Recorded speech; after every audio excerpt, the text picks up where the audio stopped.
Hello guys! Good morning, good afternoon, good evening, wherever you at. Nagbabalik na naman po tayo kasi may nag-message na naman po sa atin tungkol po sa requirements at kung paano yung process pag kukuha ka ng visa. Alright, sige, pag-usapan natin yan. Mag-ready na po kayo ng ballpen at papel para wala po kayong makalimutan pagpunta nyo po doon. Let's go! Bago po tayo magpatuloy, mangyari po sanang mag-subscribe tayo sa ating YouTube channel at Mr. and Mrs. K Vlog. At pakiclick na rin po ang notification bell para lagi po tayong updated sa mga bago nating upload na videos. Maaari nyo rin po kaming sundan sa iba pa naming social media accounts sa iba't ibang platforms na nakalagay po sa ating screen. Maraming salamat po! Paalala lang po, ako po ay hindi eksperto o profesional.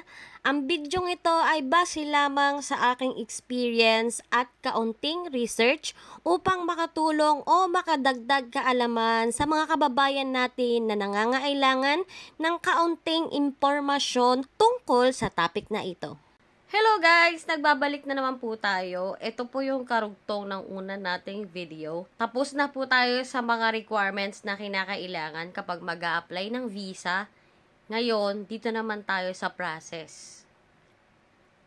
Unang-una nyo pong gagawin ay i-search nyo po sa Google Map kung saan po located ang VSF Global Makati. Ang Croatian visa po ay kinukuha sa VSF Makati. Search nyo lang po sa Google. Pagdating nyo po sa Makati, pwede naman po kayong mag-angkas or grab or kahit ano para hindi po kayo maligaw. And then, bago kayo magpunta sa BSF Makati, ay mag-fill up ng online application. Importante po to. Kasi, kung sa BSF na kayo magpipill up ng online application, matatagalan po kayo kasi napakahirap po ng signal doon sa loob. Kaya, bago kayo pumunta, mag-fill up na kayo sa online application kasi kakailanganin nila yung code galing doon. Ito po yung online application nila. Search nyo lang po sa Google, crovisa.mvef.hr. Ayan po, nasa screen. Ilalagay ko po sa screen. Pagpasok nyo po sa building, ituturo po kayo kung saan kayo pwede kumuha ng Croatian visa. Sasabihin nyo lang po sa representative na kukuha po kayo ng spousal visa. May mga nakasabay ako doon nag-a-apply for tourist and working visa. Kaya sabihin nyo lang po sa representative kung anong klaseng visa yung kukunin nyo. And then, bibigyan po kayo ng number ng representative doon sa building. Then, hintayin nyo lang po matawag yung number nyo. Magtanong lang po kayo sa guard kung saan po yung cubicle ng visa application pa Croatia. Kasi, marami po yan sila eh. Isang building po yan, Europe. Meron pong kanya-kanyang visa kada country. Kaya magtanong po kayo sa guard kung saan po yung cubicle ng visa application for Croatia. Tuturo po nila kayo kung saan. And then, kapag natawag na po yung number nyo, syempre lalapit po kayo. Ipapasa nyo lang po lahat ng requirements na kinakailangan. Requirements na nabanggit ko sa isang video ko. Hanapin nyo na lang po.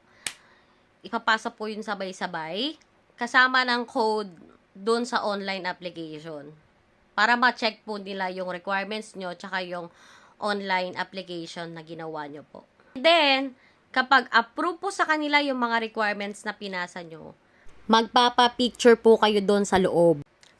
May bayad po yun, 200 ata. Sa pagkakaalam ko. Last year lang, 2024 lang ako nag-apply. Ewan ko lang ngayon kung ganun pa rin ha. Guys, may cut-off po yung BSF Global kapag mag-a-apply po kayo. Tumatanggap lang po sila ng application hanggang 12 p.m.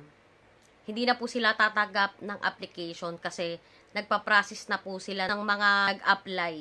1-day process lang to, kaya dapat maaga po kayong pumunta sa BSF Global Makati para hindi po kayo maabutan ng cut-off. Kasi sayang naman po yung punta nyo, sayang yung oras, yung biyahe nyo, sayang yung pera nyo. Kaya mas maganda po maaga kayong magpunta para hindi po kayo malate sa pagpasa ng mga requirements nyo. Naalala ko lang nung nag-a-apply ako, kikwento ko lang ha. Kikwento ko lang nung nag-a-apply ako. 2 beses akong pumunta sa BSF Global Makati. Dahil yung first day ko, late na ako nakarating. Kasi hindi ko alam kung paano yung biyahe pa Manila.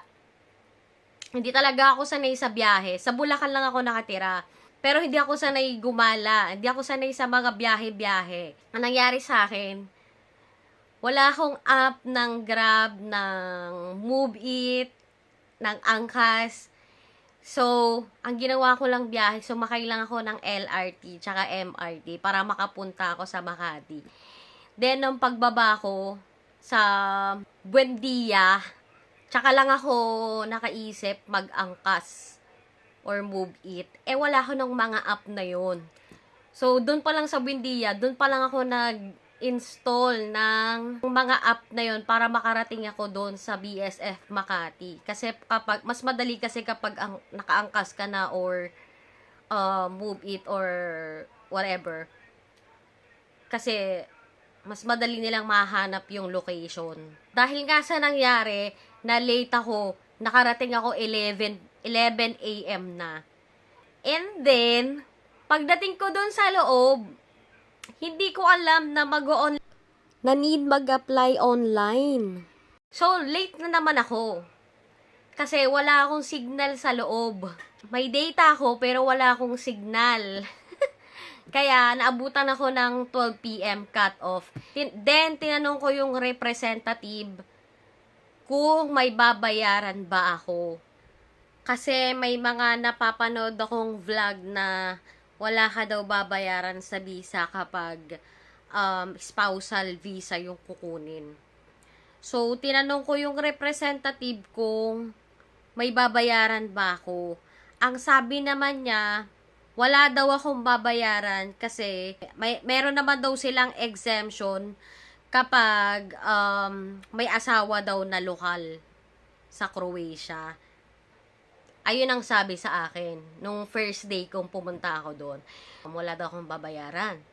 Di ako naman naniwala ako na wala talaga akong babayaran sa BSF Global. Then umuwi na ako.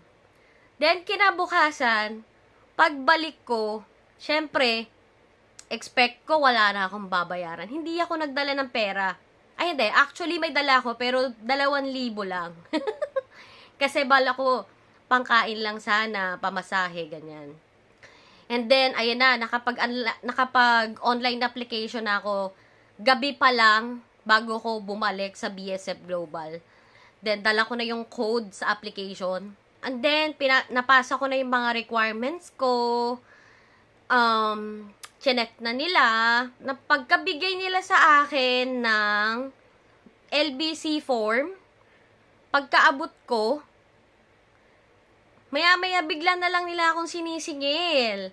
Ang total daw na babayaran ko ay 4,000 blah blah blah. Almost 5,000 pesos. I was like, what the F? Wala akong dalang pera kasi ang sabi niya wala akong babayaran. And then, may pera ako sa bangko, last money ko. Meron akong 2,000. And then, may pera ako sa bangko na 3,000. So, ang bala ko, i-withdraw ko siya para makapagbayad na ako at hindi na ako bumalik. Kasi ayoko na talagang bumiyahe pa Manila. Ang hirap kayang bumiyahe ng pa Manila. Kahit sa Bulacan lang ako nakatira. And then, eto pa. Kaya ako nagbablog ng ganito. Kasi ayokong maranasan nyo yung hassle na nangyari sa akin nung nag-a-apply ako for visa. Para maging handa kayo bago kayo pumunta. Ito yung nangyari sa akin. Lumabas ako ng building para mag-withdraw. And then, nung nag-withdraw na ako sa bangko ko, ayaw gumana ng code ko sa machine. So, hindi ko siya ma-withdraw. Inulit-ulit kong mag-withdraw. Then, laging mali yung pin na napapasok ko. Hanggang sa na-block na yung card ko. I was like, ay, bakit naman ganito? Kasi hanggang 12 lang yung cut-off nila. Then, tinry ko i-open yung application. Subukan ko sana kung kaya kong ipasok yung pera ko from bank to GCash. Kaso nga lang, hindi ko na rin ma-open yung application ng bangko sa phone ko. So, ang ginawa ko, tinawagan ko yung kapatid ko. Buti na lang may pera pa siya sa GCash niya. Nasendan niya ako ng 3,000 para makapagbayad na ako sa visa ko. Shout out sa kapatid ko na nagpahiram sa akin ng pera nung araw na yun. Maraming salamat talaga. Sobrang malis ko nung araw na yun, promise. Eto na naman ang nangyari. Yung GCash card ko, hindi gumagana sa machine. Ayaw maglabas, laging failed ang withdrawal ko. Sabi ko, ano ba naman tong hassle na to? Bakit ngayon pa nangyayari to? Buti na lang, doon sa mall, may nag-o-offer na mag-apply ng free sa GoTime card. So, nag-ask ako nagpo-promote kung pwede ko ba i-transfer yung money ko from GCash to GoTime. And then, buti na lang tinulungan ako ng tao na yon. Maraming shout out sa'yo. Maraming salamat sa'yo dahil sa'yo nakapag-apply ako ng visa. Tinulungan niya ako na i-transfer ko yung GCash sa GoTime na ino-offer nila. And then, pag na-transfer ko na yung pera sa GoTime card, pwede kong i-withdraw cash sa cashier doon sa loob ng mall. Parang grocery store sa loob. Doon ko siya pwedeng i-cash out. Sabi ko, thank God. Sabi ko, ang bait talaga ni Lord. Kasi sobrang hassle na nangyari sa akin nung araw na yun. Then, suddenly, bigla na lang magiging okay. Yun, nakwento ko lang kasi one of my experience na hindi ko talaga makakalimutan. And then, syempre, sobrang hassle na nangyari, past 12 na doon pa rin ako sa mall.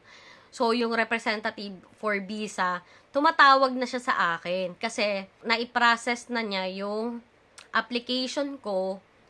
Ang hinihintay na lang niya is yung payment ko. So, tawag siya ng tawag sa akin. Sabi ko, wait lang po, akit na ako.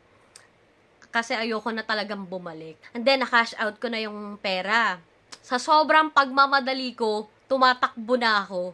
Akala ko naka-open yung pintuan sa mall. Hindi ako nakatingin kasi gusto ko i-text yung representative sa taas. Sa sobrang pagmamadali ko, akala ko naka-open yung pintuan sa mall. Nauntog ang person sa salamin, day. Sobrang lakas kasi nga nagmamadali ako. Then tumatakbo ako. Natawa sa akin yung mga driver, yung mga angkas na nag-aabang sa labas ng mall. Ay, nako. Sobrang hassle talaga nung araw na yun. Hindi ko makakalimutan. Basta wag po kayong pupunta doon ng walang dalang pera kasi number 1, pinaka-importante po yan. Then, pag okay na po yung lahat, magbibigay po sila sa inyo ng LBC form para ipapadala na lang yung visa nyo sa bahay nyo. Mas madali po yun. Hindi nyo na po kailangan bumiyahe ulit pa Manila. Yun lang po. Pagkatapos nun, wait na lang po kayo ng 15 to 45 days. Note lang po ito, kahit sabihin nyo, kukuha kayo ng spousal visa, pagdating ng visa nyo, ang ibibigay pa rin po sa inyo ay Visa C, which is for tourist, na may 90 days stay dito sa Croatia. Pero okay lang po yun. Sabihin nyo lang po sa immigration kapag hinanapan kayo ng return ticket kasi visa sila kang ibibigay. Sasabihin nyo lang po sa immigration officer na mag-a-apply po kayo for residency dito sa Croatia. Kaya okay lang, okay na po yun. Guys, kung sa tingin nyo nakatulong itong video na ito sa inyo, please mag-subscribe po tayo sa ating YouTube channel at Mr. and Mrs. K Vlog. At mag-follow na rin po tayo sa ating iba pang account sa iba't ibang platform sa nakalagay po sa screen. Libre lang naman po yan. Salamat po! Ciao!